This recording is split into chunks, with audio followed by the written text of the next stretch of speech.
Welcome to the American Business Podcast. I'm Kevin Deveji, your host. I'm welcoming you episode 159 in the American Business Podcast. Today we have a special edition, roundtable discussion.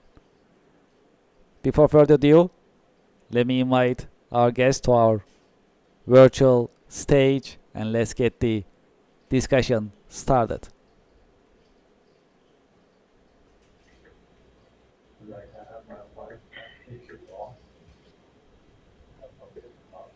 All right, looks great. Let's prepare our screen.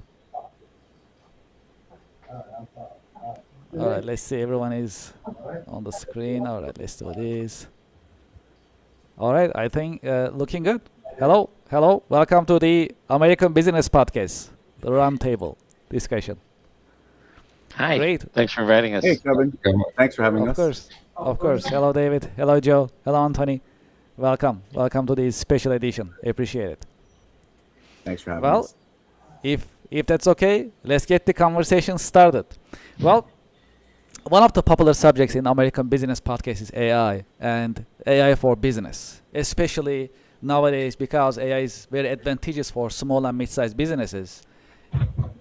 AI becomes more important because that's an opportunity right now for small businesses to revolutionize their business models and without breaking the bank. It's affordable, AI is affordable, accessible, practical, and it makes a lot of sense for American small businesses.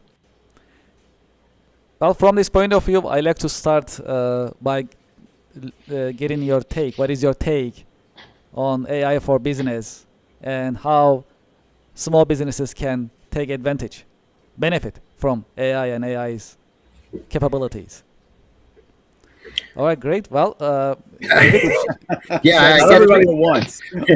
What is it? What does AI stand for again? Yeah. usually the technical guys hop in and take control of the conversation. So I'm going to hop in here as the one non-technical guy on the panel here.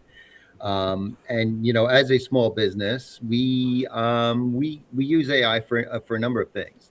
I see it's a great help to take care of those mundane tasks that maybe you have to do every day that take time. And it helps shuffle some of that stuff around and makes it a lot easier for you to do. We use it all the time here at Pupfish for presentations, maybe not to do the whole presentation, but maybe to start us on an outline that we can work with. We'll use it for technical capabilities, to take care of any technical issues that we may have questions about. It's easy to reach out and do an AI query to see, what they come up with. But we are looking into the future for other possibilities for AI. One of the things that we would use it for is, say, we have our degausser, right, which can do 1,300 drives an hour. But we can't keep up with that and record the data that quickly. But there are cameras now that can take good quality pictures of the devices it's going by on the conveyor belt, and then do some OCR on it and record the make, model, and the serial number, which is what we have to do. So that gives us the opportunity now to go on site for these big jobs and take care of all the work all at once. So although that's not in place yet, it's certainly something where AI can help us, and that's what we use it for. Right. sounds great. How about you, Anthony? What is your take on AI and AI for small businesses in the US and Well, globally? Yes. yeah. Well, here's the thing. We first started internally, all right, just to automate some of our own processes and so on. The guys are trying to automate me. I don't know if that's gonna be possible yet because I think a lot different than a computer. But the things we've developed bots within. So in each department, we have something called Jarvis that we created, which basically works with Slack.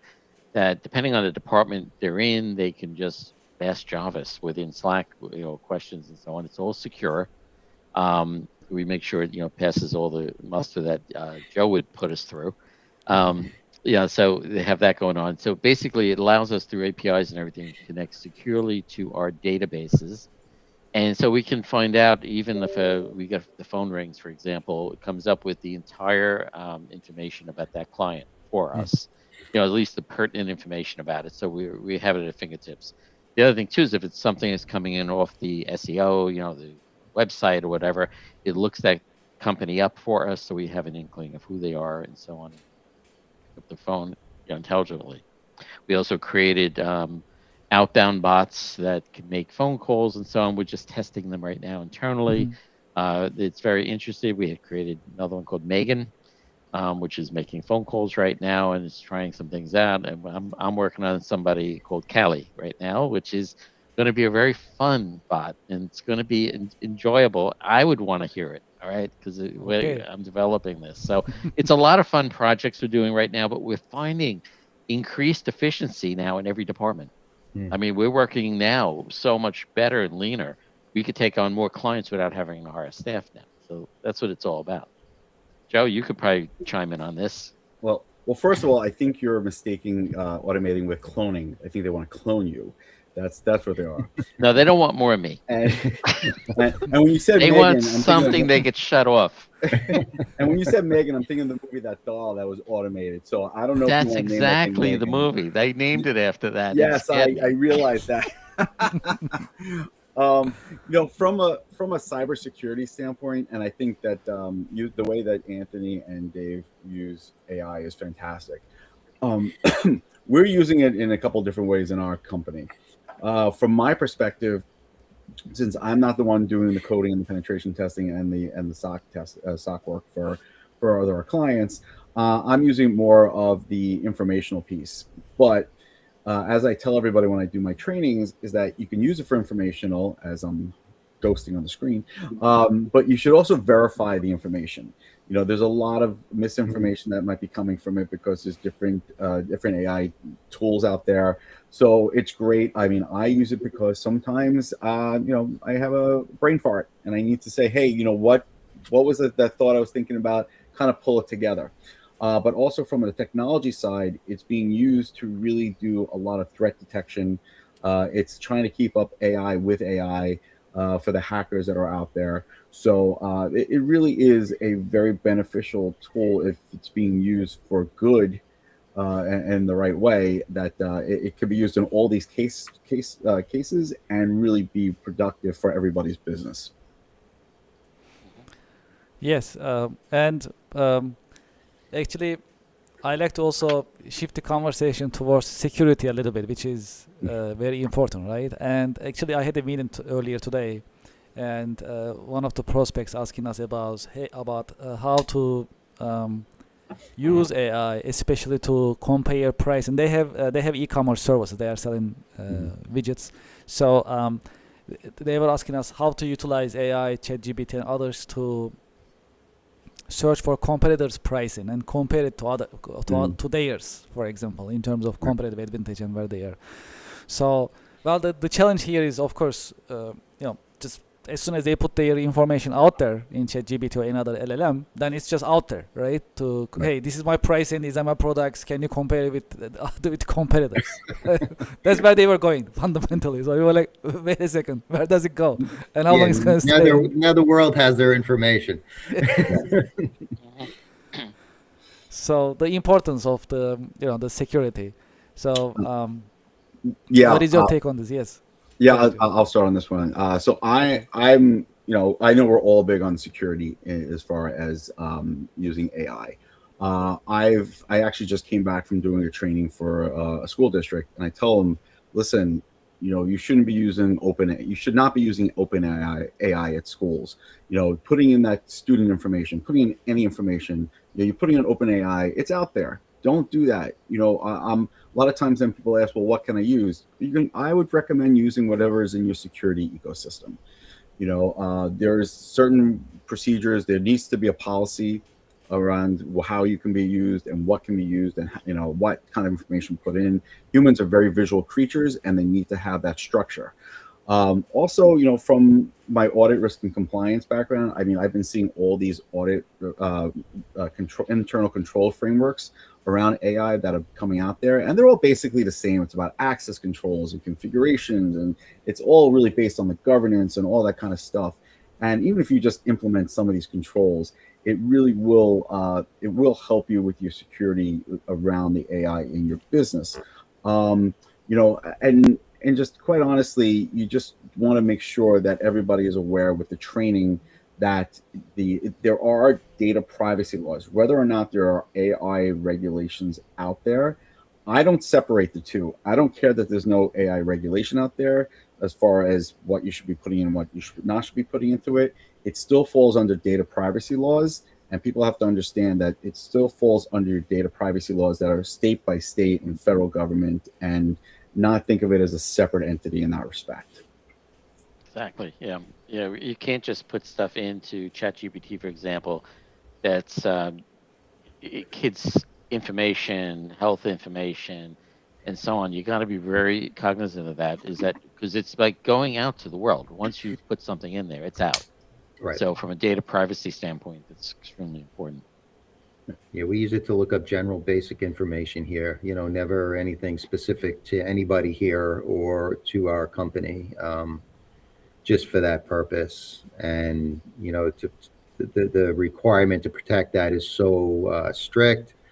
And like Joe said, as soon as you do get out there and you start to cross state lines, every state has their own laws. And, you know, we had an attorney on a panel once, and he said, you know, one state may require you to produce some information that maybe you don't want to produce. But once you've produced it out to that one state, every other state has access to that information, and it becomes a real legal nightmare. So the best thing to do is to make sure you're taking some strict compliance with how you handle that data and what you do put out there on your open AI. Yeah, and just to follow up on this, there was a real world example of another IT firm that I was talking to the other day, who was working with a potential law firm client, and the law firm said they were putting information on some of their legal documents into Claude AI, and literally within 5 minutes, the IT person did a Google search and found that entire document on the web. So this is where we need to be very careful. People don't realize it's out there. There's no closed environment with a lot of these open AI tools. Wow. That's scary. Yeah. At the same time, that's a great point. That's a great point. Okay, well, good. Okay, so from your point of view, recently in the American Business Podcast, we start talk about two subjects. One of them is the best marketing practices. Other one is the best leadership practices. So, from your point of view, let's dive deeper. Which one would you like to dive in first, leadership or marketing practices in general? Let's do marketing. Let's do marketing. All right. Marketing for 100, Alex. Okay. What is? Okay. So, from your point of view, especially with the recent developments in technology, as well as your industry and your experience in general, what are the best marketing practices that you will say will be the great for small businesses to consider implementing? Ooh, Well, that's a good. yeah. Go ahead, Anthony. You go first, It please. depends on the business and what their objectives are. But if it's a standard, telemarketing calls and so on like that, you can have bots make the calls. I mean, and so on. But like we have a bot that calls just to confirm and strengthen the contacts we have. To verify a guy's been retired, nobody's there anymore, somebody else took over. The bot's smart enough to do that. It makes the call. It just freshens the lead for us. All right. That's one aspect from the marketing aspect. And from a social media aspect, the posts and so on, it can generate posts for us and find content for us. I mean, I have a morning thing I wrote. Actually, I didn't even write it. I had AI write it for me, and I created a Power BI scripts and so on that gives me a synopsis, like a daily report of all the cyber incidents that happened today, with what is going on within my company as far as like posts we did, also from a standpoint, an industry standpoint, what's going on in the industry, and then if it wants me to generate a post for the information of the day, it will. That can be now put up and sent over to marketing. We also have a marketing bot in the morning. We have 5 guys, 5 people, 5 synthetics that meet every morning before the day starts, that communicate, will actually have meetings, talk to one another, and then give us some marketing content that gives for my real person, marketing director Sam. So That's cool. Well, how is the feedback you get from the market when you utilize the AI agents, AI employees, AI bots? it's some of Right. them very like get hang-ups. Some of them are very funny because we record all these. And we get to the point now is that the bot I'm creating, Callie, is going to right now, right off the bat, say it's an AI bot, and it's going to be a very cute interaction. All right, because if somebody like that called me, I would want to stay on the phone just for a little bit to test the thing out. So I'm making it fun. All right, so we're going to see from a marketing standpoint how that goes. I would say, Dave, you can go first, and then I'll jump in. You sure, Joe? Yeah, no, go right ahead, please. All right. I'm afraid to let you go because you leave me with 10 seconds at the end. I don't leave you with that much time. So, from our point of view, we're more traditional in our marketing.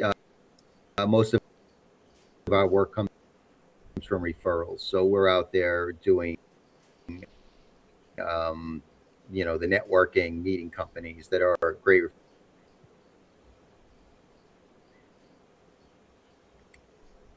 We do, and they can refer our services, and the fact that they do refer have close to a 100% there for a second. Yeah, I think you're starting to look like an AI bot. Yeah. Maybe I am. You know what? We might all be. We're in the matrix. You could And be then in a the other approach simulation, to you never know. the other approach to marketing is just getting our name out there through the various media. So we do post on some of the social media accounts, the business media accounts. We do podcasts like Kevin's, which get us a broad, great audience. So that's kind of how we handle it. We will target certain groups if that's something we want to focus on. But really, a lot of our work is the education. So we'll do panels, together. The three of us have done panels together, Anthony, Joe, and I, and others, because a lot of what we do is just educating customers what we do, how we do it, why it's so important, and the fact that there's even a company like Pupfish out there to do what they need to do.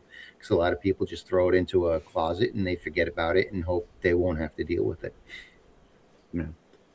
And I'm gonna go off with Dave, especially the panels. I love going to the panels with Dave and Anthony. I think they're very knowledgeable. They're very good at what they do. Education is really the key a lot of times out there because it's always changing. It's very, cybersecurity is an ever-changing, quickly changing field of what's going on out there. There's new threats every day, and it's hard to keep up with it. But now, we're doing a lot more panels on AI and stuff like that.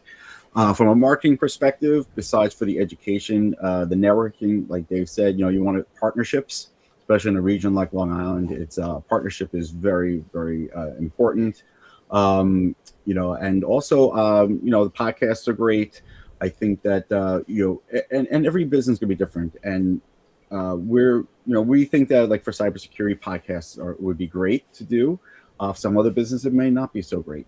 We're also sending out a lot from Circle Boom. We use that, and we send out articles based on the industries that we work with. So we're always sending out things about education, we're sending things about law firms, about accounting firms, things that they really need to know, and they're not hearing on the mainstream. So if they're following anything that we do and they're following our pages on, let's say we do a lot of LinkedIn posts. I do a lot of the personal LinkedIn posts for Stetson, and then we also have the Circle Boom doing the automated ones. So if we're doing panels, I'll put it out there myself. I'm not unlike Anthony, who was smart to do so and to use AI. I'm not using AI to write any of my stuff. I've just so conditioned to write things over the last 25 years that I just kind of just write it myself, but I do use the AI a little bit to kind of tweak it, when I need. But it's multiple ways that we can get out there and get the word out there. And, I think that if you find the right avenue you go down, or multiple avenues, you just take advantage of those and use each one to your advantage. You know, it's interesting. So, We're Joe, talking about AI, and you look around, and we're not the youngest guys in the industry anymore. And you wonder if the younger crowd is doing more AI because they've grown up with it more than we have, and maybe they can adapt to it easier. Anthony's extremely technical, so he can pick it up. But somebody like me who's fairly technical, it's a bit of a learning curve. And is that what's really keeping me from really diving in and getting to know this, or is it the fact that we're a small business and we have a lot to do, and I just don't have the time or the energy to put into it because I'm focusing on other things. So but maybe if I used AI, I'd have more time to focus on those other things. yeah, So yeah. catch 22, right? Yeah, you have to jump in, and maybe if I had some Anthony's knowledge, it would allow You're me to. welcome to call me. I'd be more than happy to Well, share it. maybe you have to come over one day and we'll have a little chat. We'll have some pizza. Yeah. You can get the dog and get some AI programs running. No, absolutely. And Get then your AI policy in place first, Dave. I'm sorry. I got to be absolutely, you need an I got to AI be that voice policy. in the room. I'm sorry. Everybody should have an So, AI Joe, you policy. can write the policy first. I'll write the policy. We'll have AI do it. But That's fine too. about the, I like that. Let AI put together the Let AI policy do it. for AI. No controls. LinkedIn That's it. posts, End of AI policy. Anything goes. for example, what we've been doing for the LinkedIn posts is that I have a bot now that's just me. It knows me. It knows my writing style now, and so because I say first thing I say is take the AI out of it. All right, it's got to be like what I would write normally, and then I'll look at it and Right. maybe tweak it. But usually good to go. The other thing we've been doing, which is really interesting, is that our website, we've gone up hundreds of percentage points now in our SEO dramatically. And that's because we've been talking to AI and having it help us make our website better so that it's more, because the way AI works is that it looks at your LinkedIn post, it looks at holistically everything out there, including your website. And what I've been finding is more and more people are using like ChatGPT to search for a company instead of Google. They're going into AI and asking, hey, what kind of computer companies are in Long Island? What we've done is talk to that AI and had it fix our social media and also our website so that it's AI friendly, can be read by AI, and then it can interpret and focus on our ideal client profile. All right. So now what's been happening is that we now can actually ask AI from a client's point of view, is our website what they're looking for? All right. So I'm looking for attorneys, for example, attorney firms, accounting firms. So I could focus it based on if one of those clients are looking for us. And what he told us to do is create landing pages for each of those groups. So we've done that and we fine-tuned it. But it's been very helpful in that sense. It's interesting you said that about searching for companies. I actually was doing that today. As some of, I know Joe knows, I don't know if Anthony knows, I'm a beekeeper. I have bees. And we are I want some honey. Well, that's our goal, right? So last year I didn't have any hives. I had lost them all the year before. So this year for Earth Day for pupfish, one of the things we're going to do is get my hives back up to shape, paint them, and then bringing in some new bees first week in May.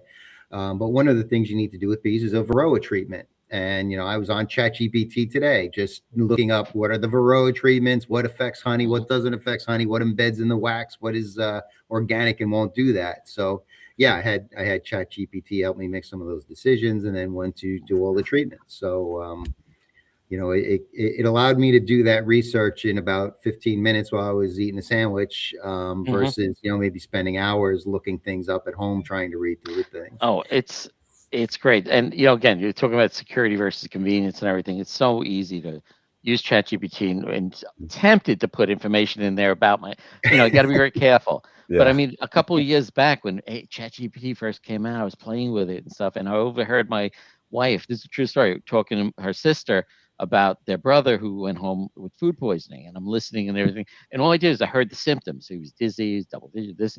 I threw it in ChatGPT, just the symptoms. All right. And said, what does this person have? Because they said he went home food poisoning. It says he was having a stroke. Send him to emergency immediately. So I turned to them. I said, maybe you want to have him checked out and everything. Bottom line is his daughter came over and brought him to a hospital and he had a stroke. Oh, wow. I'm saying the uses for this are, and it growing exponentially. So yeah. Yeah, one of the things I do talk about is how the benefits of using it for in healthcare fields.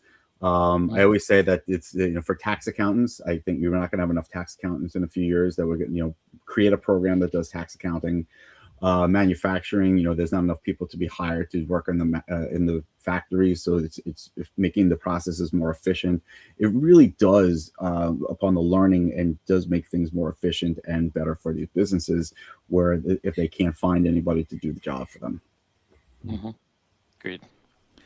Also, I was looking at one of the publications that I was following. So it says we talk about AI agents, right? So it says to scale AI agents successfully, think of them like team members. Just like your human employees, each AI agent needs a role, a defined scope of authority, approved sources of truth, and clear escalation rules. That's interesting. Yeah, one came asking me, Megan asked me for a raise the other day. And then she came at you with a knife, right?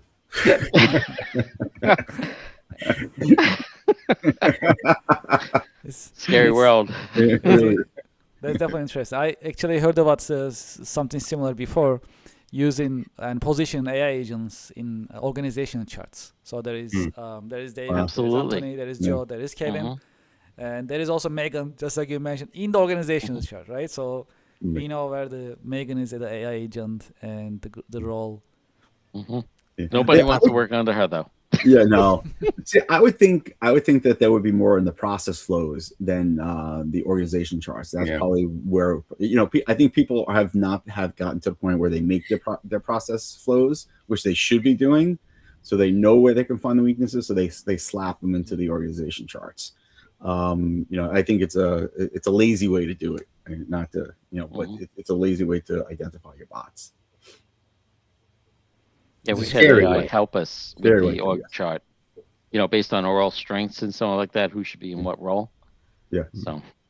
Yeah. No, I wasn't calling you lazy, but I mean, just I'm saying, but these process flows, at least you have processes, the process. Well, a lot of places just don't do it. So they just say, okay, this is what I'm using, and that's how it's going to be done, and who's going to replacing this person, rather than why don't you just fit it into where the process is, so that that it's going to hit the AI agent here, and then the decision trees start from there and go out. Yeah, it looks like we're going to have more and more AI agents coming in, and small business. This is something really like we just talk about small businesses in US, which is the backbone of US economy, and they can this can really be implemented for small businesses in that sense, utilizing it for small businesses to implement or use these AI agents. Where they should start from? Start small. Yeah. Walk before you run. Be cautious. Have an AI policy in place. Understand things. Because 85% of the businesses out there are just dabbling right now. I was on the phone with one today. They're playing with it. It's a medical company that they're playing with it internally. I'm saying, playing. I don't like to hear the word playing. All right. Just what do you have in place? Nothing really. I said, all right, we have to talk. So Thursday is the date. We'll be talking to them. But they need to have something in place first to understand how they're going to use it. Then they can play around. Some simple things are like, even I use something to record meetings, for example, and it summarizes them for me. If I'm doing a sales meeting, it tells me where I'm strong, where I'm weak. That's a good place to start, and the thing is, it's got to be a paid service. If it's free, you're the product. So you make sure that it's a paid one, and check the security on it to make sure they're not sending that information out someplace, that they're internally giving it to you, and it's your information and so on, that they're giving it back to you. And then there's other softwares that you can utilize, like for example, one of the programs I'm using is HubSpot, which works out very well for contact management and so on. And it has some AI built into it too, that allows us to click on a breeze, I think it's called now, and it just searches everything. It tells me where I'm at with that prospect and tells me what I should be doing next. It gives me a summary. So, that all helps. Yeah. And it doesn't cost much at all. I'm using the free version of HubSpot, right? What you going to say, Dave?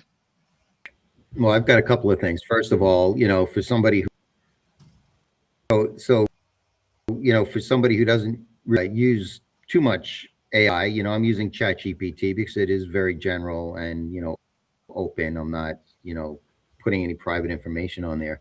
What are some of these paid services I should be, is there a list, where it would give me some ideas of where to start? Because I'd probably have to go on to ChatGPT and ask it, because I wouldn't know where to start to look for an AI service. And then the second thing is, you're using HubSpot. I'm using this great system called the Marvelous System, where it keeps track of all my clients and allows me to do all kinds of neat things in terms of posting to social media and tracking my interactions with my customers and setting up projects. So yeah, it's very helpful that way. And there's all kinds of neat things we can do with that. Right. I agree. It starts small. Also, do your research. There are so many startups, so many AI companies that are popping up. Don't go for the latest and greatest flavor because someone put in your, do the research before you put anything in place. Make sure it fits the scale of your business and what you need. Don't go overboard. There are certain ones that will integrate with your systems better than others. But also, like I said, you have to have that security around it. If you're using a Microsoft environment, stay with the Copilot. And if you really need to have ChatGPT, use the paid subscription, and then just make sure that you are implementing the controls that around it, that you're not putting in private information, personal information. So it's really concerning to me how many just keep popping up. Everybody just wants to jump on the bandwagon. And they get in your ear and they try to sell you something because as soon as they build something, they're sending you emails. Check out this tool I've got. Let's have a sales pitch. So just be very careful of which ones you're choosing, and try to go for ones that really are established and you do your research on. Yeah, and if you're not too sure and you don't know where to start, hire somebody to help you out. Look for somebody that can give you the advice at least. In my business, if anybody called me up and asked, I'd give them 15 minutes of free advice which direction to go in. Yeah, Anthony would be a great resource for that. Yeah, because I'm just like, I don't want to see a business fail because they did something and they put it out there for AI, and suddenly now they got a lawsuit because there's PII that went out there, private identifying information, or it's just some trade secrets went out. All right, so we're trying to maintain the business integrity here in Long Island at least, and in order to do that, I'm willing to give advice where needed. Well, everybody's got to call Anthony then. Yeah, give me a call. I got nothing to do all day. I don't know. They got a bot doing it for me. Yeah, exactly. Your bot will pick up and tell me you're busy. And this is why we need to clone I'll send you. Megan out. Yes, thanks to Megan. And this is why we need to clone you and not just make you a bot. Well, in the American Business Podcast, we discuss about AI, and one of the subjects that we have been discussing about the impact of AI on next generation professionals, right? Especially entry-level jobs. So we hear it in the news, we read it in the news, and different media channels. So the new graduates having difficulty finding entry-level jobs. And also there is a massive shift in terms of choosing majors in the next generation. Absolutely. So they are staying away from computer science and other computer related degrees. They try to go to other degrees, other educational path in terms of for them to prepare themselves for the career path. How do you see the impact of AI on entry level jobs and career in general? And the next question will be, maybe we can combine these two. And how should next generation should prepare themselves for this change? I'm going to start with this one because I have very strong feelings about the next generation, and even with cybersecurity and AI, we have to stop starting to teach them at the college level. It has to be taught in the high schools or even before that. I can't tell you how many career fairs I go to for high schools where they come to the table. They have no idea even what cybersecurity is. They don't know the definition. They don't know anything about it. And of course, AI is like in everybody's ear, but they don't even know what it is. Nobody's teaching it in the high schools. So when they're going to college, they're taking majors that maybe computer science, or they're taking now these new cybersecurity. Everybody has cybersecurity degrees. And honestly, I tell these high school kids not to do those. Maybe the computer science, if you really want to go into the IT world, fine. But I'm really looking at learn the stuff on YouTube, learn the stuff on AWS, learn the stuff on Udemy, learn everything you can for free, get certifications. If you want to go to college, get a little bit of a business degree to understand businesses in general. But everything that you need to know, you can learn on any of those channels. A lot of the professors in college, they're lifelong academics. They have not experienced this stuff in the real world. So you're really you're just debating whether or not you're going to a $70,000 a year college or a $50,000 a year college, when either way, you're not getting the education that you're going to need to get a job entry level, because you're going to come out really not knowing anything anyways. So I'm a big proponent of getting them learning and having cybersecurity programs in the high schools, include the AI piece of that as well, having curriculum in there. And then having the guidance counselors also be retrained to understand that not every kid is adapted to go to college for a 4-year college, for a 2-year college, or the big colleges, because it has to be part of a blue ribbon award-winning high school.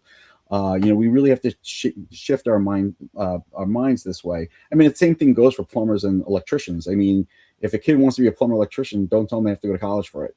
Send them to the programs to learn that stuff. There's not enough of those careers out there either. So there really has to be a different mind shift in education to get our kids excited and our students excited about going into these careers and really understanding what they are before they waste their money in college. Yeah, I knew Joe was going to step up and talk about that, because he talks about it all the time. And I think we're kind of the same, thought. To me, the trades are so important. Learning how to weld, learning how to do electrical work, plumbing, whatever it is, it's such a necessary skill that I don't think we place enough positive emphasis on it here in the States. I'd like to see more emphasis go on that, because like Joe said, not everybody's built for that. I went through college and I never liked it. My mom always says she was so proud of me when I graduated with my master's, because she knew that I hated school from kindergarten. But I went through it because I wanted to be in finance, and we needed a degree to get into that at that point. And now I'm not in finance anymore, right? I'm running a company that does data destruction and e-recycling, which I think is better suited to me. So I think, it's a matter of what, pick something that you're suited to as a young person, and, develop your career development based on that, and whatever schooling or certification or trainings you need.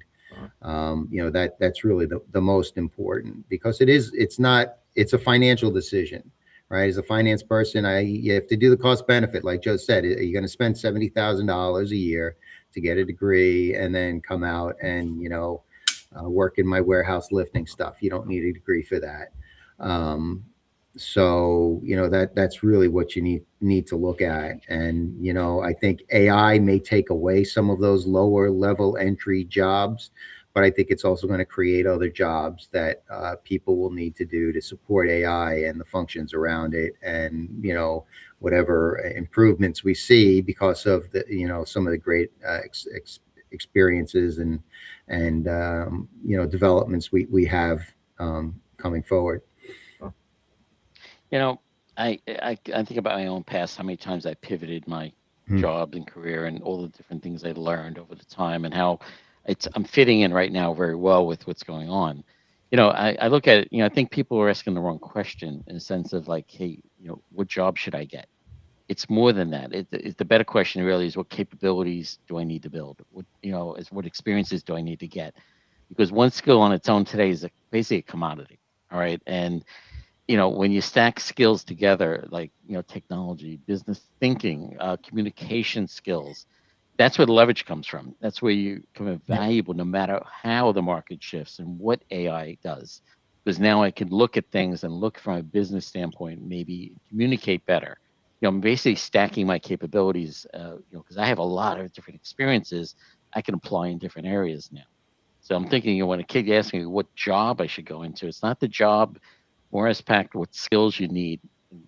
Communication is key. Be able to speak and so on in front of groups. I think that's very important. Yep. Problem solving, analysis, all those things. Mm-hmm. Right. Yes, when we think about how next generation can prepare themselves, these are important points that they need to think about. Also, it's shifting too. For example, in terms of picking the right career, and also if you are in a career, to understand you're in the right one, really, like being happy and being productive at the same time. One of our guests in the American Business podcast, for example, he mentioned an important point. When you are working, if you feel like time really passes by so easily, that's a good sign. That means like you don't feel like time is passing. It's just feels easy. It's not easy. You work on it. You work for it. But then at the same time, time passes by. That's the feeling.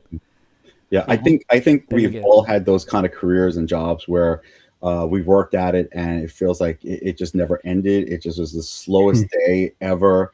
I spent so many years in that mindset, and until I started shifting to the IT, information systems, and cybersecurity, and what I'm doing now, I love what I do. I mean, I'm really free to give back to the community, like the things I've learned in my career, and to just not feel that stress of, hey, I got to get this done in this place, and because this corporation needs it, and because we got to get the 8K out, and I'm like, just like, that's not for me. But I'm able to help small and mid-sized businesses and use the skills I've learned from my business path. And I was an accounting and finance major, and now I'm doing cybersecurity. So go back to Dave's point. It's like, all right, I learned about business, but I learned about business more from working in the businesses than I did from like 4 years of college that I had. So it's really it's really a new experience for me, and I really enjoy going to work every day. And I used to talk about retiring, and now I'm like, I'm never retiring. I want to do this forever. I love what I do. I'll retire after you. All right, well, I'm never retiring either. all right, good. Listen, I'm just going to take up golf now because I want to go to more golf outings. Not that I want to retire and play golf. I want to go more golf outings for work. Mm-hmm. Yeah, so these are all important points that we need to think about in that sense. Well, okay, yeah, this is good. Well, today we talk about AI. We talk about the impact of AI in small business. Also, we talk about next generation. Is there anything that you like to share in this part of the roundtable discussion? Anything that you've seen in your Parting practices? words. Was that? Right? Parting words. Parting words. Our last words. Basically, I would just say anybody coming into this, kids graduating, everything's just be an infectious learner. All right, and try to do something that you're going to enjoy, and that's success. I would also kind of echo that students need to really figure out what they want to do before they get to college, and if they like stuff like this, try to learn on your own. And for businesses, when you're using AI, don't jump in feet first. Do your research, put the controls in place. I know we've been talking about that over and over again, but it really is important. You don't want to put the cart before the horse, I always say, right? And that's what we seem to see a lot when it comes to small and mid-sized businesses, because they hear the buzzword and they want to jump on the bandwagon, and then something happens where they're just have a data breach, or they're exposing data, and they're doing things that they're not supposed to do. So just going carefully, and don't do your research before you get into anything like this. And I'm going to touch on leadership, because that's something you mentioned that we never got around to. And I think it's important for young people to, when they are looking for a position and they're looking to develop their careers, to find a good leader, somebody to follow. I still remember my first boss because he taught me some very valuable lessons about business and how to treat people. And he was a man of integrity. And to me, those are very important qualities. And it was, his imprinting his values on me as a young person that I have now carried through my entire career. And there are days where, I'll be stuck on a problem and I'll think, okay, what would John have told me to do? How would he have challenged me to answer this question, 40 years ago? And, I kind of go back to some of the puzzles he gave me or some of the questions he asked me to solve a problem. And they help me today. So getting that leadership experience to help you later on in your career is very important, and they're lessons you'll carry through life. Yeah. These are. Yeah, go And ahead. can I just add Yes. to that, because that's a great point. I've had some horrible bosses and I've had some good bosses. The thing you also want to do is you want to take away those experiences, the positives and the negatives, because I've taken those horrible bosses and I've said, I'm never going to be that way. And I'm not that way. And then I've taken good experiences, whether it be from a boss or from even a retail job or a mall job. Hey, I've learned how to communicate with people. This is what I've taken away from this. I can talk to any type of person coming in with a bad mood, good mood, and things like that. So there's no job, big or small, that you're not going to learn a little something from that'll carry into your career. Absolutely. Yeah. Good These point. are great insights. Well, the 45 minutes just passed by. I think that's a good sign, right? So I didn't even Yes. notice how it passed Barely by. felt So that's good. Oh, we can Well- keep going. Dave's got 5 seconds left. Dave, Yeah, so you leave me, right? 5 seconds at the end. oh, you just gave it up. That's what you've done. That was a great discussion as always. We should keep it going. These quarterly roundtable discussions are great, and our audience listeners, they love it too. So I'd like to thank you, Joe, Thank you, Kevin. Anthony, David. Thank you very much for Thanks, being with Kevin. us in the American Thanks, Business Podcast in the roundtable discussion. Appreciate it, and looking forward to the next one. All right. Very Take good. care. Same here. Thank you very Everyone much. have a great day.